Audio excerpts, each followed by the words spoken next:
आज मी चालली आहे एका डेझर्ट ट्रकवर, जिथे तुम्हाला व्हायरल दुबईचे केक्स मिळेल. पटकन चला. तर चला बघूया. इथेच चालली आहे डोंबिवलीमध्ये. अरे म्हणजे ठाकुर्ली 90 फीट रोडच्या इथे चिव कासा करून एक ट्रक आहे.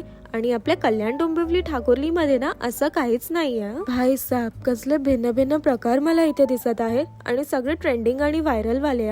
मी खूप काय काय घेतलं आहे ब्रो. आणि सगळं मला फ्रेश तर दिसत आहे. आणि हा, हे ट्यूसडेला ना बंद असतात. आणि हे बघा आता तिरामिसू, जे माझा एकदम फेवरेट आहे. त्याबरोबर ते कॉफी सिरप पण देतात. आणि लोकांना इकडचा पडल केक खूप आवडतो. उसके ऊपर ना ते लोक एकदम भरभरून ते चॉकलेट क्रंच टाकतात, जे कसलं टेस्टी होतं. तर पटकन बघा की मी काय काय घेतलं आहे पेटूसाठी. सगळ्यात पहिले तिरामिसू ऑफकोर्स, जे कसलं ओजी होतं यार. कुनाफा पिस्ताशियो ब्राउनी, एकदम ना असं क्रंच येत होतं कुनाफाचं. Too good. मटिल्डा केक, जे मला कधीपासून ट्राय करायचं होतं. खरंच हे गोड खाऊन पेटू खुश.